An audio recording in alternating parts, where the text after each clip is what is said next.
country, friend, is this? This is Illyria, lady. That's the apartment block with grey concrete sandwiches. You're being taken. Our official car. Bucks and tips between the heaps of rubble. He is! It can't be! You made it up! I made nothing up, it's the shining truth! It is not the shining truth. I swear, by all the saints in heaven, all the angels on their clouds, and on the graves of my beloved father and mother. Well then, all the saints in heaven, all the angels on the clouds, and the saints and the graves of your beloved mother and father are as big as loud as you are then. Journalist. Foreign. They ignore me. Anyway, they took her from the dead of night from her own bed.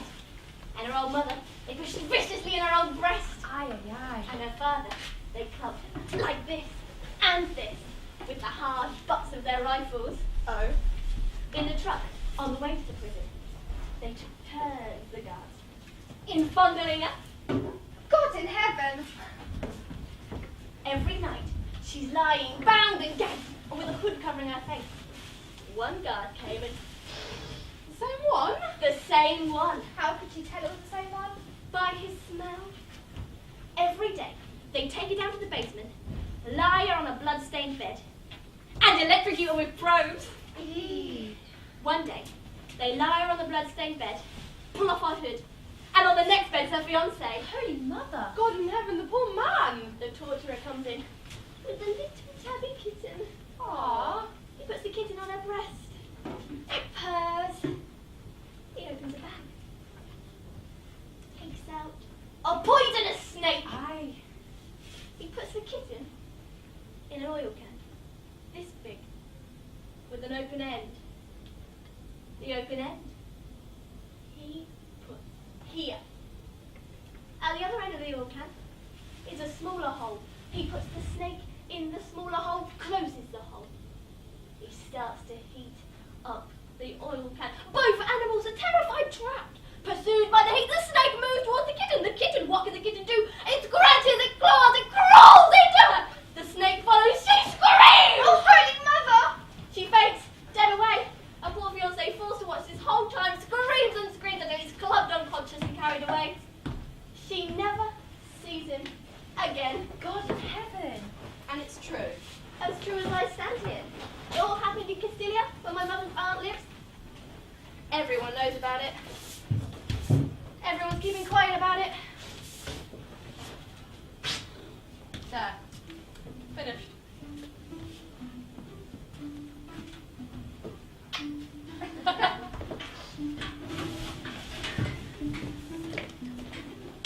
It's a building. Still standing. Worn out. I'm sure. Quick! Ugh! We're ants!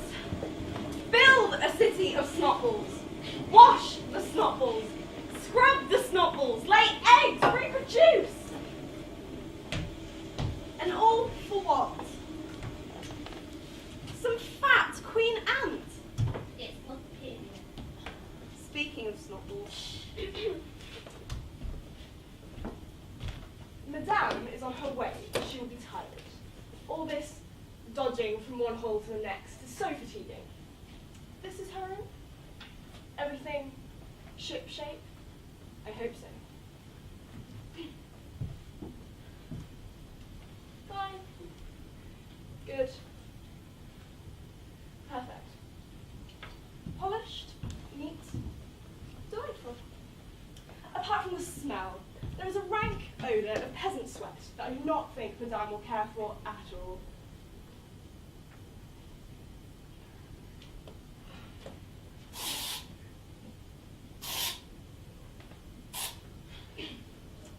Fine, good, but let's stop at the source, shall we?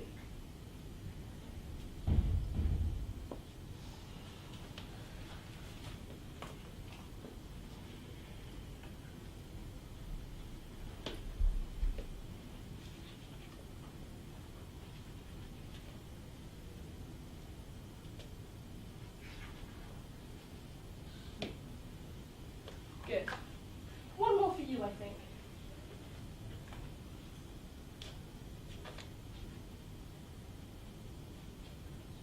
Better. Now I hope Madame arrives while you're all still fresh. One day our polished this floor so shiny, so slippery, that when the pin steps on it, she'll slide like a billiard ball. Off that wall, onto the banister. Off the banister, onto the wall. Wall, banister, banister, wall, floor. Where she'll lie screaming for help. Hello, are you polishing? One day, I'll be bleaching the sheets in a big boiler. The pin will bend over to inspect the whiteness of the sheets. She'll trip right over. Helped by the sharp whack, I'll give her to the shins. I'll tap her down until she's as clean and white as my sheets. I'll hang them out on the line and pray for good dry wind. One day I'll be... Shh! Be what? Anything but servers? Anything but scrubbers? Anything but complainers, snivellers, moaners? Anything but whinging, whining women? Now get!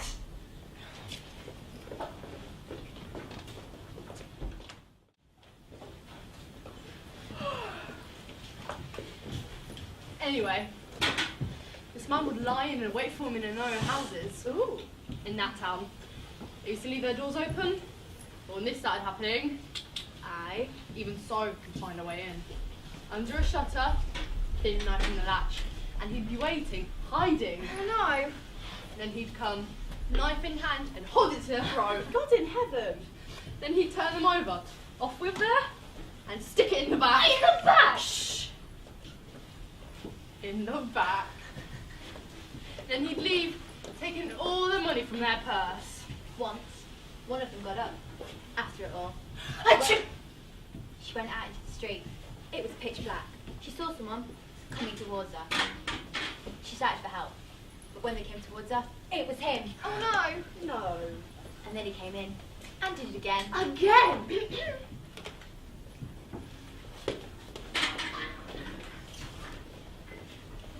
Again. God in heaven! Reverse! Fucked! Do it!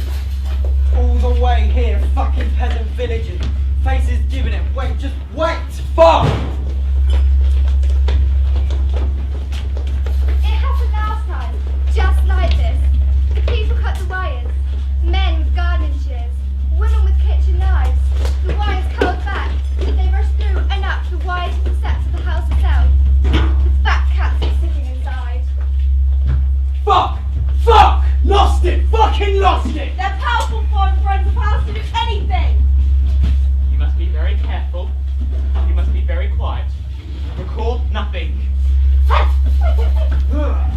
fat cats, wet from their own wee, soiled from their own shit.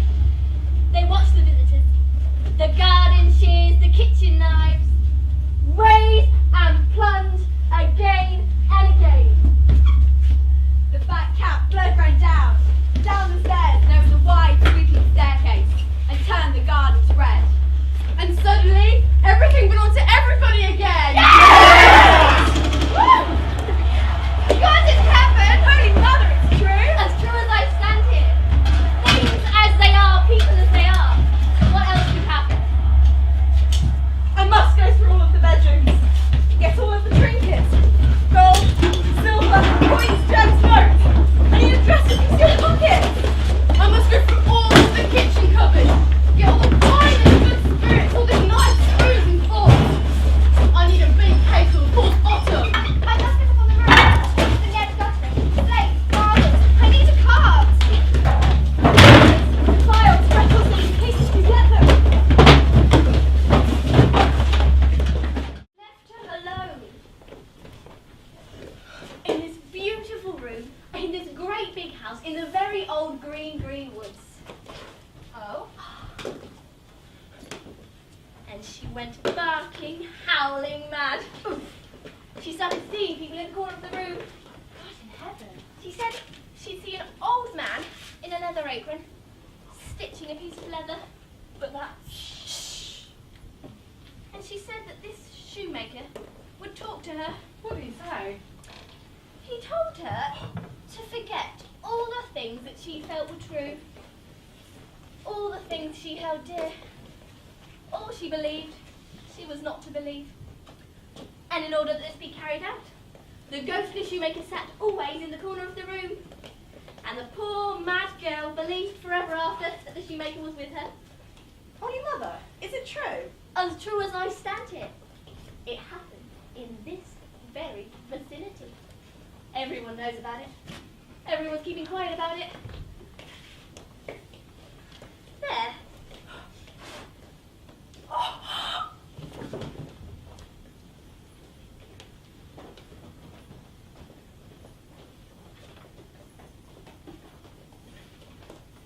Fainted, dead away.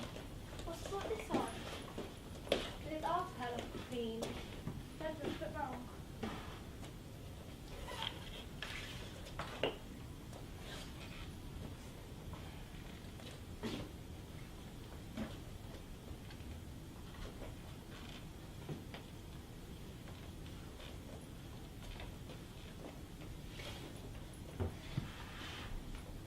Death is small.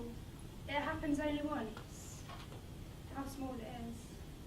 Or it fades. Falls from its bars, onto cloth. Fish just clear the stream, catches a fly. Bird dives into a wood, claws in a mouth. You're on a walk. You walking, Christmas card, brand spanking new crown, courtesy grandma. Leave the dog walkers behind, the joggers. You're in a wood, sweet smell of rotting leaves. Then, through the wood, this man, something off about him, walks past you, not looking, never looks up. In all your years of reporting, feeling the pop of a bullet beside your ear, nothing compares to the terror you feel, thinking someone is going to hurt your baby. And you look at him, and he knows you will kill. And he goes. You feel uncomfortable even mentioning them in the same breath. War, you. But until that wet day in the woods, you had not even begun to understand the pain of war. I have been idle, late, slow.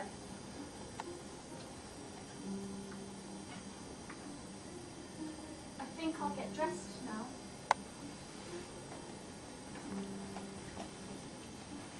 In that country,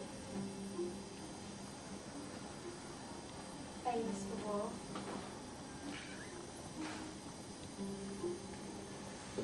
its green woods,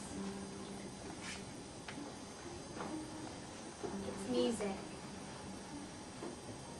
its dancing.